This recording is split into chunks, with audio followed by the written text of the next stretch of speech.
Just to recap, so there are 14 flood control cases in total, 5 of which refer to the cases involving Sims Construction and Trading.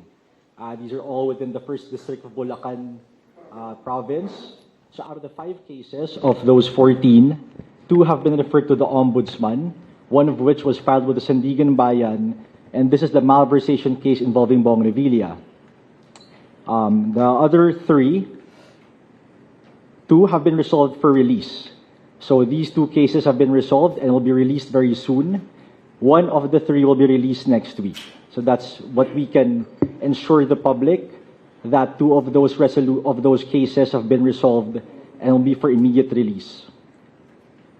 In the next batch of cases, we remember, after the 5 cases constituting the initial batch, we have the 6 cases involving either of 2 contractors.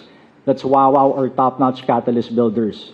So we are here to report that as of February 2, 2026, all of these 6 cases have been submitted for resolution, which will be released pretty soon. Okay, as to what date exactly, we just encourage the public to wait in the meantime, but we can guarantee that this has been submitted for resolution. Following this, we have the 3 plunder cases that everyone knows of. Alam natin na ito yung sinasabi nating high-profile cases. It involves 3 prominent individuals. That's Senator Jinggoy Estrada, former Senator Bong Revilla, and former Ako Bicol Representative Zaldi Co. We know that for the 2 cases involving Senator Jinggoy and Senator Bong respectively, the first setting was done or conducted on February 2, 2026, and the next setting will be on February 12.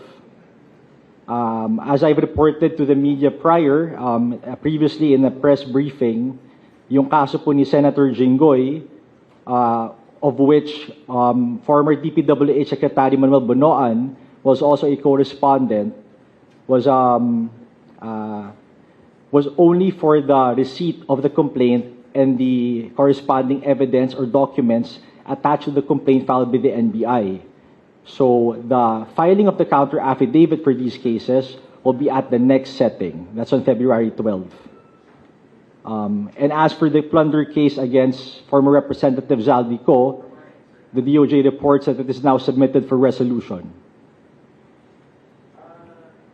So that is the current updates po for the flood control cases pending with the DOJ.